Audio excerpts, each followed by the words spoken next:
Welcome back. Episode 12. Today we're going to revisit the idea of Messianic miracles. In the previous episode, we talked about this idea that the coming of Mashiach, or belief in Mashiach's arrival, doesn't necessitate belief in a miraculous transformation. Don't expect talking trees and walking houses. The world will continue as it has been until now, the Rambam told us. However, despite the fact that the world will continue in a normative fashion, the Mashiach will bring about a transformation of civilization and society as we know it. Now, as we talked about in the previous episode, the Rambam himself talks extensively about the 13th principle of our Jewish faith, namely, resurrection, Tchias HaMesim. Yet, the Rambam maintains that that miracle will take place at a later stage in what we would call the post-Messianic era, Olam Haba, the world to come. Moreover, that resurrection is not going to be performed by Mashiach himself. The Messiah doesn't raise the dead. Hashem will revive those who have passed on, resuscitating past lives.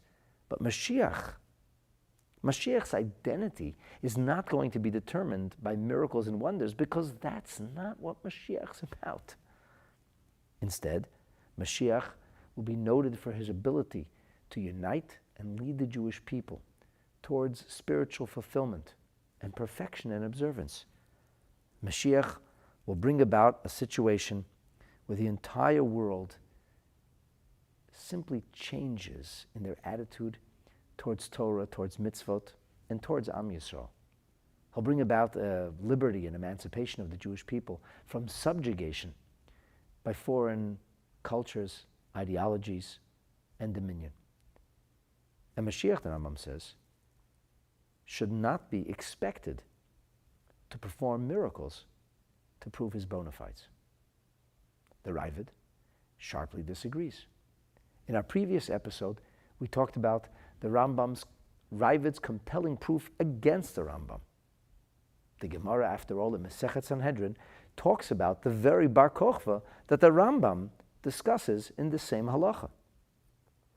The Rambam brings proof that Mashiach doesn't have to perform miracles and wonders because Rabbi Akiva recognized Bar Kochva as a putative Mashiach. Bar Kochva didn't do any miracles. Yet, Ravid says, the Gemara tells us clearly that the sages set out to investigate Bar Kochva's claims to being the Messiah, and they came back disappointed. They wanted to see, could he perform an act of judging by scent, moireach v'doyin? And when he couldn't, they simply had him killed. In our previous episode, we had the Kesef Mishnah, that's the Bet Yosef, his resolution to this seeming problem or challenge that's posed to the Rambam. The Bet Yosef maintains that this is a discussion that has been ongoing for centuries. These fault lines go back to the times of the Talmud itself. And he says the Rambam follows the opinion of Shmuel, and the Ravid follows a different opinion. Insofar as the Talmud's statement about Bar Kochva being killed, he says, well, we have an entirely different tradition in the Medrashei Rabbah. Today I want to revisit this idea. I want to share with you the words of the Radvaz, Rabbeinu David ben Zimra. He defends the Rambam in a much more strident fashion. And the Migdal Oz does so even over the top, if you will, really stating the Rambam's position in very, very clear terminology. But most importantly, I want to share something that the Rambam himself wrote. In turn, as we begin to appreciate the Rambam's approach and opinion, you will see that the Rambam's ruling is entirely consistent with the Gemara in Masechet Sanhedrin. Now, that's not to say that Ravid can't have a different opinion, but the question that the Ravid poses from the Gemara in Masechet Sanhedrin, page 93, well, the argument lacks integrity. Because that statement in no way disqualifies or challenges the Rambam's position. Let me share with you the words of the Radvaz. This is printed in the text of what we call the Vilna Rambam, or I'm using the Franco Rambam, which is a perfected and cleansed version where each and every single letter was carefully looked at. The Radvaz says, "It is indeed true that there was a dispute amongst the sages. Some maintained that he was a candidate for the Messiah, and others maintained that he wasn't. Rabbi Akiva was amongst those who believed that Bar Kokhba could well be Mashiach." And he makes an incredible observation. Do you think Rabbi Akiva didn't know that the sages had sent and investigated and came back disappointed? Surely he did. And yet, he continued to support Bar Kokhba's bid for being the Mashiach. What does that tell you? It tells you that from Rabbi Akiva's position, and he was the outstanding Torah teacher of his day, and from the position of the multitudes of scholars who followed him, the fact that Bar Kokhba didn't perform that kind of wonder in no way disqualified him for being a putative Mashiach. Furthermore, the Radvaz says, just because he didn't actually judge in that fashion doesn't mean he couldn't have. He says, perhaps the situation never even presented itself. What does that mean? It's really simple. We believe that a psak halacha, a ruling of Torah, is something that requires aid and assistance from on high. We call it siyata d'shmaya. So if a Rav is asked a shaila, he has help from a higher place. If Bar Kokhba was going to be asked a question, say the Pepsi challenge, he wouldn't do that with Meirech V'Doyin. That's not what this ability or superlative spiritual quality is intended for. And maybe when Bar Kokhba was asked a question, it wasn't the kind of question that required the marshaling of this ability. I mean, how would they know with certainty that should the circumstance or situation present itself, that Bar Kokhba couldn't have been Meirech V'Doyin? The answer is, they couldn't have known with certainty. And the Radvaz argues that as such, it in no way presented a challenge to Rabbi Akiva's belief. What did present not only a challenge, but a refutation of the possibility that Bar Kokhba could be Mashiach was the fact that he wasn't successful. The Rambam is going to talk about this later. He says, in order to know who Mashiach is, we have to follow his trajectory and see if he brings this to its successful conclusion. And if he doesn't, well, then he's not Mashiach. But the fact that he couldn't perform miracles, well, that doesn't identify the putative Mashiach. And the fact that he didn't actually judge by virtue of scent yet doesn't mean he couldn't have been the Mashiach. Should the circumstance have presented itself, Rabbi Akiva figured he probably could do that if he's actually a Mashiach. Furthermore, Radvaz says there's no compelling reason to say that the sages actually killed him. In fact, the Gemara doesn't say that. He says at best it would mean rafu yedeihem. They kind of backed off, didn't go out of their way to defend him. But in the end, bo hagoyim v'harguhu, the nations, specifically the Romans, came and they killed him. Finally, Radvaz says there may also be different traditions. So Ravid can't ask a question on the Rambam. How could the Rambam have such an opinion? There's a tradition that says otherwise. Well, that's one Torah tradition. The Rambam, in his Torah genius, gives us a psak halacha, a ruling, based on another Torah tradition. What's key is that this becomes the halacha. The Migdal Oz goes much further. He says, you forgive me, very small letters.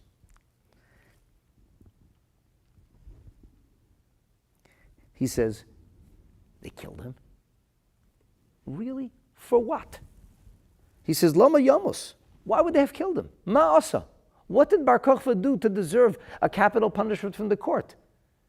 What was there, some kind of case against him? Did he get convicted? He says, that makes no sense to say.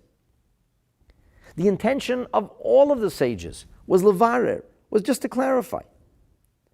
And in the end, the only way we can ever be certain is when we have the hatzlacha, the success that Mashiach requires, which the Rambam is going to outline himself in just 2 halachas from now. As such, the Migdalah says, Ravid's words seem to be unfair at best. In no way does it present a real challenge to the Rambam's opinion. But here is what I find most incredible. The Rambam himself ministered to the Jewish community of his time, perhaps unlike any other Torah leader. In the Rambam's day, in the country called Yemen, the Jewish people suffered terribly. There was an evil Muslim ruler who went after them, trying to forcibly convert them. There were beatings and rapings, horrific situations. And to make matters worse, suddenly a man claimed he was Mashiach, and he was leading people astray. At this time, the Yemeni Jewish population, which was an extremely large one and a prominent one within the Jewish world, was really in a quandary. Their Torah leader was a man whose name was Rabbi Yaakov Alfiyumi, or Yaakov Beirav Alfiyumi. Rabbi Yaakov sends a letter to the Rambam pleading for some clarity.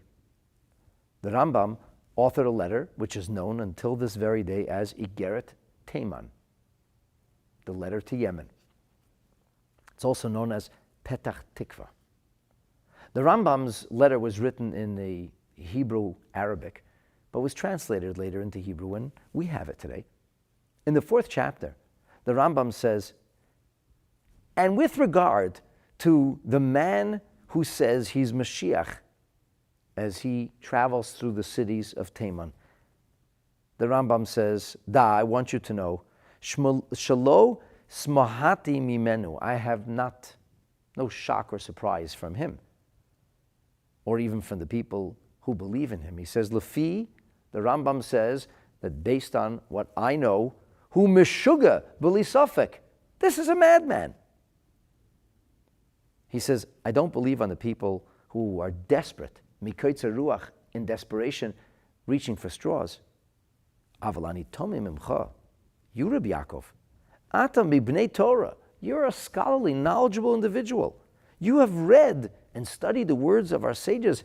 My dear brother, do you not know Mashiach Navi Gadol Ma'od, that the Mashiach is going to be an extraordinary great prophet? In fact, greater than all the prophets, Milvad Moshe Rabbeinu, with the exception of Moses.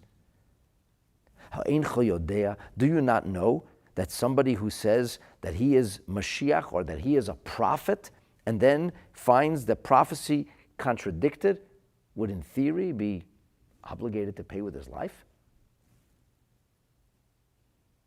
It's as bad as saying prophecy in the name of an idol if you say it in the name of Hashem and it isn't true. And the Rambam says, this man has contradicted himself multiple times. He is clearly insane. How could you think that he's Mashiach?